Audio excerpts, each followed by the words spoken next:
श्री राम मर्यादा पुरुषोत्तम का उपाधि, मर्यादा का उपाधि मिथिलानी ने दिया। मर्यादा पुरुषोत्तम मिथिला में आकर के हुए हैं। उससे पहले, विवाह से पहले मर्यादी दो नहीं थे। राम देख सोई चैत तुम्हारे, अजर मोह बुध हो ही सुखारे। महर्षि वाल्मीकि कहते हैं कि हे राम, तुमको राम देख सुनी चैत, तुम्हारा चैत को देख करके पेड़ पौधा भी सुखी हो जाता है और जंगल का पशु पक्षी भी सुन करके आनंदित हो जाता है। कहते हैं कि जग पे खन तुम देखन हारे, विधिहर शंभु नटा बनारे। जग पे खन तुम देखन हारा, विधिहर शंभु नटा बनारा। अर्थात जग पेखन, जग पेखने का विषय है, जग देखने का विषय है। और अंगुली के इशारा पर ब्रह्मा विष्णु और शंकर जी बना देते हैं। जगत का प्राणी मात्र भी उन्हीं की इशारा से नाच रहा है। तो सभी जगह उनको तुम करके प्रयोग किया गया है। अयोध्या में भी चक्रवर्ती महाराज अपने पुत्र को तुम करके पुकार रहे हैं। मैया कौशल्या भी कहती है, राम तुम जो है सो रोते क्यों हो, हंसते क्यों हो। भगवान राम ने कहा कि मैं रोक नहीं इसलिए रहा हूँ कि संसार दुखालय है। जब से लोग संसार में आते हैं तो दुख उस पर सवार हो जाता है। उसे दुख देख करके मैं रो रहा हूँ। इसका नाम है दुखालय, अर्थात दुख का घर है, इसीलिए मुझे रोना पड़ा। कहा कि हंसना क्यों पड़ा है, हंस क्यों रहे हो। कहा कि हंस रहा हूँ इसीलिए। हंसा जाता है तीन जगह। एक जगह तो वहाँ हंसा जाता है कि हम किसी को धन दौलत देते हैं या स्वर्ग देते हैं, सब प्रकार से उसको सुखमय जीवन बनाना चाहते हैं, तो संसारिक लोग जलन करते हैं, संसारिक प्राणी जलते हैं, इसलिए मैं वहाँ एक बार हंसता हूँ। और किसी और एक जगह मैं हंसता हूँ। कहाँ हंसता हूँ, तो विवाह के मंडप पर लड़के जाता है विवाह करने के लिए, तो समय में वहाँ लड़की रोती है और लड़का हंसता है। एक दिन का हंसना वह लड़के के लिए जीवन पर्यंत रोना पड़ जाता है। इसलिए वहाँ भी हंसने का एक सवाल बन जाता है। फिर कहते हैं कि फिर मैं कहाँ हंसता हूँ, तो अहंकारी लोग कहते हैं कि सारा चीज मैं कर रहा हूँ और हमारा ही बनाया हुआ सूर्य है, हमारा ही बनाया हुआ चंद्रमा है, हमारा ही बनाया हुआ धरती है, आकाश है। और प्राणी माता जानता बस सीता लेकर के नापने के लिए चले जाते हैं, बंटवारा कर दो, हमें चाहे जितने टुकड़े में बंटवारा हो जाए मार दो। वहाँ मैं हंसने लगता हूँ कि मेरे बनाया हुआ चीज़ को बांटने के लिए पहुँच रहा है, इसीलिए वहाँ भी मुझे हंसी आती है। तो कहने का अभिप्राय है कि मैया कौशल्या भी तुम करके पुकार रही है और दशरथ जी भी तुम करके पुकार रहे हैं। और तुम का परिभाषा इनका सारे जहान में, सारे जगत में, सिर्फ मिथिला में आकर के इनको पाहुन योग का प्रयोग हुआ है मिथिला में। क्योंकि जब से विवाह हुआ है तब से मर्यादित हो गए हैं। विवाह से पहले मर्यादा का कहीं उनका स्थान नहीं है। मर्यादा का संज्ञा देने वाले मिथिलानी है, मिथिला के लोग ने दिया है। इसीलिए मर्यादा महत्वपूर्ण तत्व है। और साथ ही साथ कि पुरुषों में उत्तम, सब पुरुषोत्तम हैं। उससे पहले पुरुषोत्तम थे कि जो सब पुरुष संसार में जितने भी है सब पुरुष है, उसमें एक ही वह श्रेष्ठ है जिनका नाम पुरुषोत्तम हुआ है। और उसमें मर्यादा सारे जगह हुआ पुरुषोत्तम है, जगत में पुरुषोत्तम कहलाए। अर्थात मिथिला में आने के बाद विवाह जब हो गया है मंडप पर, तब उनको मर्यादा पुरुषोत्तम कहा गया। मर्यादा पुरुषोत्तम, क्योंकि मर्यादा देने वाले मिथिलानी लोगों ने किया है, इसीलिए मर्यादा पुरुषोत्तम भगवान श्री राम को कहा गया है। और मर्यादा पुरुषोत्तम क्योंकि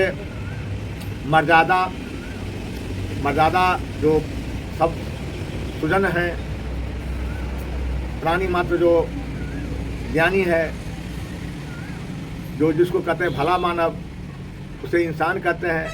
इंसान में ही भगवान कहते हैं। और मर्यादा देने वाले सबको स्थान दे, मान दे। मर्यादा का मतलब मान देना, सम्मान देना, विचार देना, उनके तहत रहना, उसे मर्यादा कहते हैं। उनके अंदर में रहना, डिसिप्लिन में रहना, उसे मर्यादा कहते हैं। अंग्रेजी में उसको डिसिप्लिन कहते हैं और वैसे उसको अनुशासन कहते हैं। उनके अनुशासन में, उनके ऑर्डर में, उनके आदेश को पालन करना, तो उसी का नाम हुआ मर्यादा पुरुषोत्तम। भगवान श्री राम यहाँ मर्यादा पुरुषोत्तम पूरे से पूरे मिथिलावासियों के द्वारा अनुभव किया है और उन्होंने मर्यादा सबको दिया है और मर्यादा लिया है। मर्यादा देने का मतलब मर्यादित होना। जो मर्यादित है वही किसी को मर्यादा देता है, जो मर्यादित नहीं है उसको मर्यादा का अनुभव नहीं है, मर्यादा का ज्ञान नहीं है, मर्यादा कहते किससे उसे भी पता नहीं है।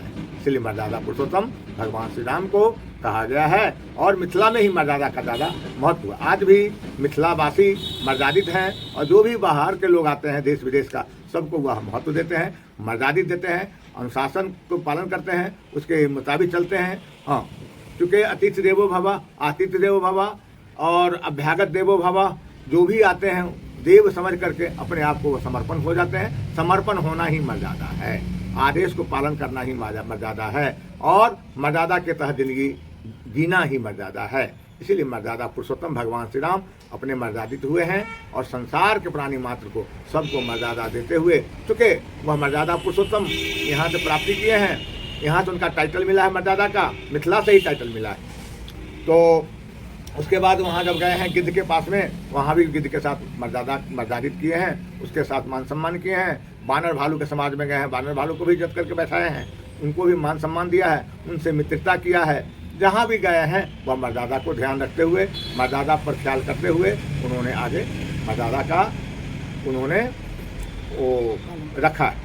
इसीलिए मर्यादा पुरुषोत्तम श्री राम कहलाए हैं और श्री राम जगत में प्राणी मात्र में वह श्रेष्ठ हैं, सर्वोपरि है, वह वंदनीय है, पूजनीय है, अर्चनीय है, वह उपास्य देव हैं, वे जो है आराध्य देव हैं, वह सब प्रकार से वह सर्वोपरि है।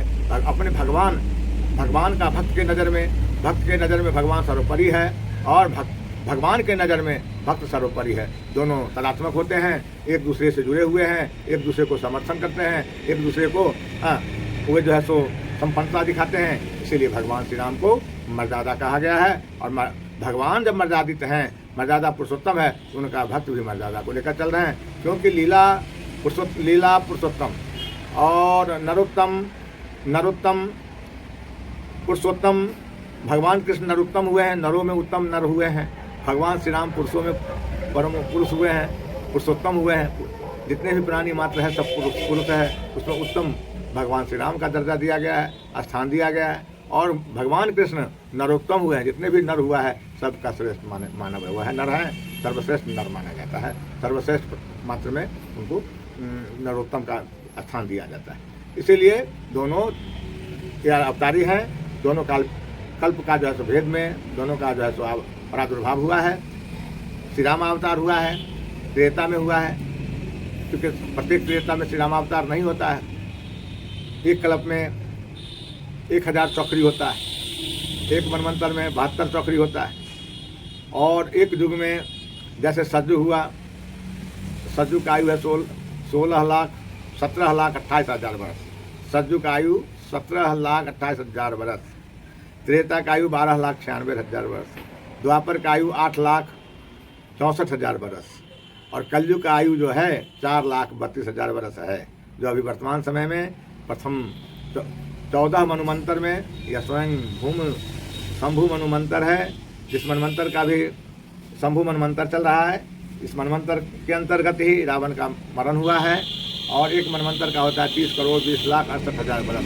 एक मनमंत्र है मिलता है 30,20,68,000 वर्ष को एक मनमंत्र कहते हैं। उतने दिन रावण राज्य भी किया था और उतने दिन में उसका अंत भी हो गया।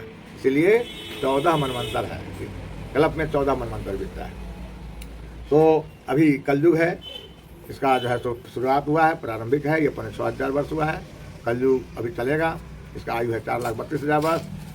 इसमें ऐसे धर्मशास्त्र के मुताबिक अपने आप में विचार करना चाहिए। चारों युग का आवागमन होता है 24 घंटा के अंदर। सवेरे 4 बजे से लेकर के 8 बजे तक सतयुग का आवागमन रहता है। 4, 5, 6, 7, 8, 9 बजे तक सतयुग का आवागमन रहता है। 9 बजे के बाद त्रेता का आवागमन होता है, 9 से 12, 1, 2, 3 के बाद ऐसो द्वापर का आवागमन हुआता है, 4, 5, 6, 7, 8, 9 बजे रात तक। और 9 बजे के बाद कलयुग आने लगता है, 10-11 बजे तक कलयुग खिलाने लगता है। फिर यही प्रत्येक दिन का नियम कानून है। और ऐसे भटके हुए प्राणी मात्र है, लोग भटका हुआ है। ऐसे सब दिन सूर्य का उदय होता है, सब दिन अस्त होता है, सब दिन यह प्रारंभ सृष्टि का प्रारंभ होता है, सब दिन अंत होता है, सब दिन बच्चा जन्म लेता है, सब दिन मृत्यु होती है, सब दिन सब काम हो रहा है। लोग उल्टे दिमाग से सोच करके कहते हैं ये युग है, वो युग है, ये चोर है, ये संसार है। ऐसे हमारा धर्मशास्त्र कहता है कि चोर जो है, चोरी जो है यह विधाता का ही नियम बनाया हुआ है और शास्त्र की विचार है भी परमात्मा का ही बना देन है। इसीलिए किसी पर थिंकिंग करना, किसी पर मंथन करना, ये लोगों का भूल है, बिल्कुल भूल है। जो कहा नहीं जा सकता है, सर्वशास्त्र अध्ययन करने के बाद, सर्व वेद पुराण को अध्ययन के बाद, उसके बाद पता लग जाता है कि सबसे बढ़िया, सबसे श्रेष्ठ मौन व्रत ही साधक को रहना चाहिए। क्या पता उल्टा सीधा सारा दुनिया है और उल्टा सीधा सारे चीज को ये रखा गया है। इसलिए ऋषि मुनि लोग जितने हुए हैं उतने ढंग का स्मृति लिखा है, उतने ढंग का संगीता लिखा है, उतने जिस ऋषियों का जितना जो अनुभव हुआ है उस अनुभव के मुताबिक उन्होंने सदग्रंथ को लिखा है, उन्होंने रास्ता दिखाया है, उन्होंने सदुपदेश किया है, उन्होंने